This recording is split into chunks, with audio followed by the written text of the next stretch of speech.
September 29, 1986. Time magazine's newsroom, 6:47 p.m.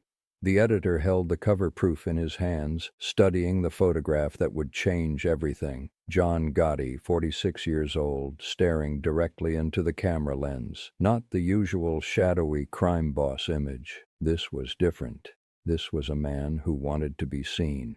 The headline read, "The Dapper Don, a mobster's rise to fame and power." What the editor didn't know, what nobody knew except John Gotti himself, was that this magazine cover wasn't journalism. It was the culmination of a 43-month strategy to weaponize visibility in ways no criminal organization had ever attempted. Gotti had spent 3.5 years systematically destroying the most fundamental rule of organized crime: stay invisible. By the time that magazine hit newsstands on October 6, 1986, John Gotti had already won, not a war with rivals or law enforcement, but something more dangerous. He had won America's attention, and for 43 months, that attention would make him untouchable, until it destroyed him completely. To understand what Gotti built between 1986 and 1989, you need to understand what New York looked like when he started building it. This wasn't the New York of Prohibition bootleggers or Depression-era bank robbers. This was Reagan's America, where image was everything and television made celebrities out of anyone willing to perform. The city was hemorrhaging manufacturing jobs. Entire neighborhoods in Brooklyn and Queens were watching their fathers' industries disappear to cheaper labor markets. But on Wall Street, a different kind of money was being made. Cocaine was flooding through the port. Real estate speculation was creating millionaires overnight, and federal law enforcement, stretched thin by the drug war, was struggling to keep pace with evolving criminal enterprises. Into this environment stepped a generation of mobsters who understood something their predecessors didn't. In media-saturated America, perception was more powerful than discretion. John Gotti wasn't the first to recognize this. He was the first to master it. Paul Castellano, the previous Gambino family boss, had operated according to the old rules: expensive but understated clothing, meetings in back rooms of restaurants, business conducted through intermediaries. Castellano lived in a mansion on Staten Island, but he kept his wealth private. He understood power as something exercised quietly through networks most people never saw. Gotti saw the weakness in that approach immediately. If nobody knew you had power, how could they fear it? If your wealth was invisible, how could it command respect? If your influence operated in shadows, how could it shape public opinion? After orchestrating Castellano's assassination in December 1985, Gotti didn't retreat into traditional mob invisibility. Instead, he did something unprecedented. He announced himself. The first phase of what would become known as the Gotti strategy began in his own neighborhood. Ozone Park, Queens, was a working-class Italian-American enclave where everyone knew everyone else's business. Most mob bosses avoided their home neighborhoods, understanding that familiarity bred exposure. Gotti embraced it. Starting in spring 1986, Gotti began organizing elaborate 4th of July celebrations on his block. Not small neighborhood gatherings, but large-scale productions with professional fireworks, hired musicians, and catered food for hundreds of people. He paid for everything personally, never accepting contributions. The message was clear: John Gotti takes care of his people. But these weren't traditional community events.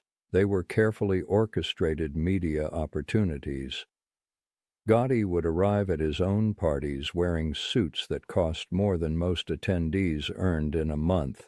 He would move through the crowd like a politician, shaking hands, posing for photographs, always ensuring he was the center of attention. Local newspapers began covering the Ozone Park celebrations as human interest stories. Here was a Queens businessman, they reported, who cared enough about his neighborhood to throw elaborate parties for working families. The stories never mentioned Gotti's occupation, but they didn't need to. Everyone who mattered already knew. The second phase involved what Gotti called the uniform. Every morning he would spend 2 hours getting dressed. Custom-made suits from Italian tailors, handmade shirts, silk ties that cost more than most people's rent. His shoes were handcrafted leather, polished to mirror finish. His hair was cut twice a week by a barber who made house calls. This wasn't vanity. This was strategy. Gotti understood that in television-age America, power was communicated visually before it was communicated through action. When he walked into a restaurant, into a courtroom, into any public space, people saw wealth and authority before they saw the man wearing them. The media began calling him the Dapper Don, and Gotti encouraged the nickname. He would coordinate his outfit colors, ensure his pocket squares matched his ties, wear different suits for morning and evening appearances. Fashion magazines began featuring him in articles about men's style. He was becoming a celebrity for being well-dressed, which made him famous for being famous. By late 1986, Gotti's visibility strategy was generating its own momentum. Reporters were staking out his regular haunts. Photographers were selling pictures of him to tabloids. Television news was doing features about his neighborhood parties and his expensive wardrobe. He wasn't just a crime boss anymore. He was a media personality. The FBI had never encountered anything like this. Their traditional surveillance methods were designed for criminals who tried to avoid attention. How do you conduct covert operations against someone who courts publicity? How do you track someone who wants to be seen everywhere? Agent Bruce Moe, who headed the FBI's Gambino family investigation, would later describe the Gotti period as completely unprecedented. Previous mob bosses could be surveilled through wiretaps and hidden cameras because they tried to conduct business privately. Gotti conducted business in full view, but he did it in code, through gestures and implications that were impossible to prove in court. More importantly, Gotti's celebrity status created political complications. When the FBI arrested him for racketeering in 1986, the story wasn't "Federal agents arrest crime boss." The story was "FBI targets local celebrity." Public opinion, particularly in working-class Italian neighborhoods, began to shift in Gotti's favor. He wasn't just a defendant. He was a symbol. The 1987 trial became a media circus.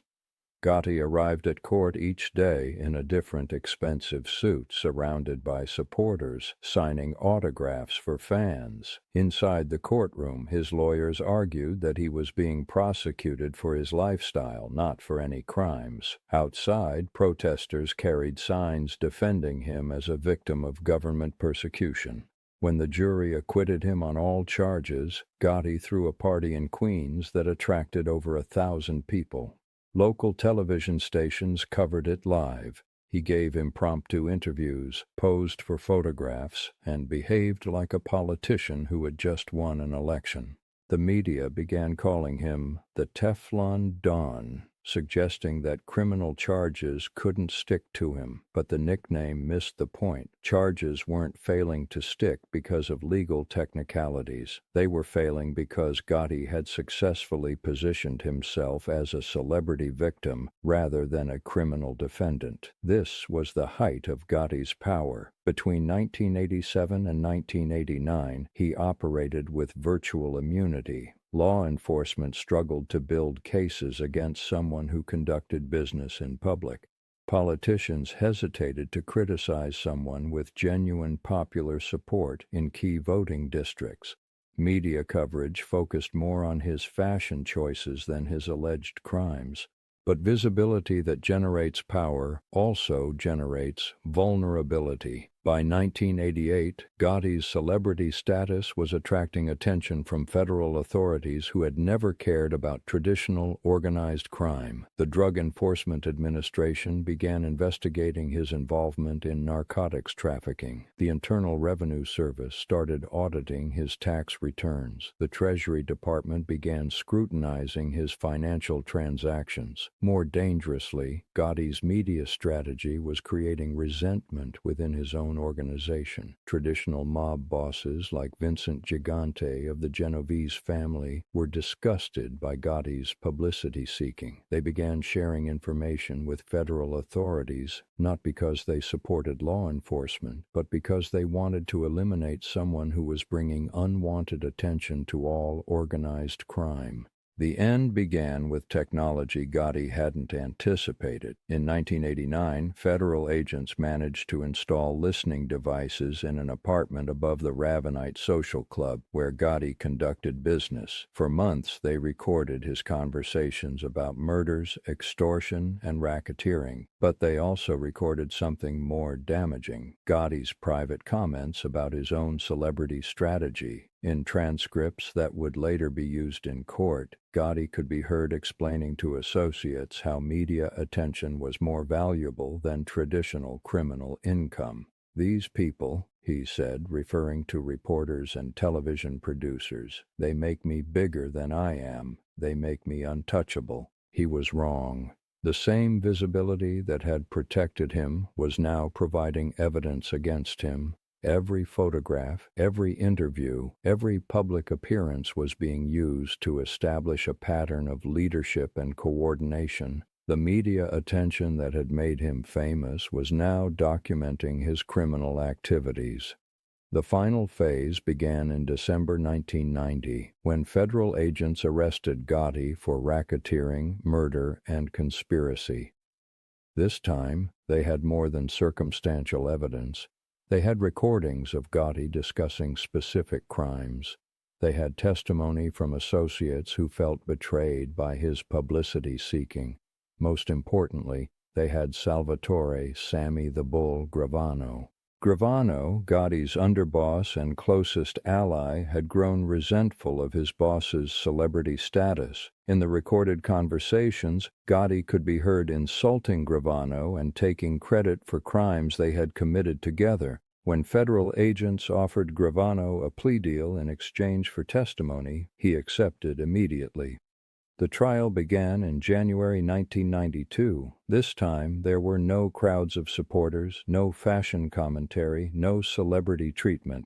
The evidence was overwhelming. Gravano's testimony was devastating. The recordings were undeniable. On April 2, 1992, John Gotti was convicted on all charges and sentenced to life in prison without possibility of parole. The man who had weaponized visibility was locked away where no one could see him. He died in federal prison on June 10, 2002, at the age of 61. His funeral attracted media attention, but it was a different kind of coverage. Reporters focused on the decline of organized crime, the effectiveness of federal prosecution, the danger of seeking celebrity as a criminal. What John Gotti proved during his 43-month experiment with criminal celebrity was both the power and the fatal vulnerability of visibility. For 3.5 years, media attention made him more influential than any crime boss in American history.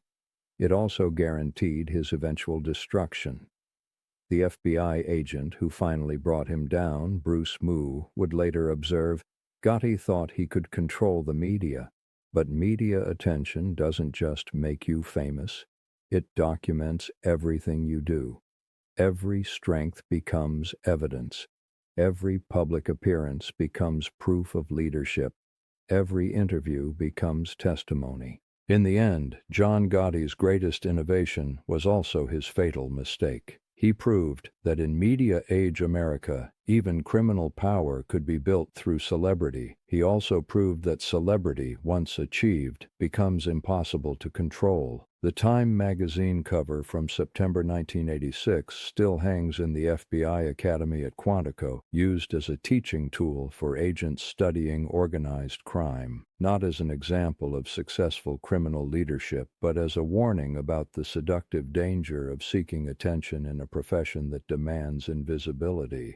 43 months. That's how long it took John Gotti to transform from unknown crime boss to American celebrity to federal prisoner. The strategy that made him untouchable eventually made him the most thoroughly documented criminal defendant in American legal history. Power through visibility works until everyone is watching, then it becomes evidence.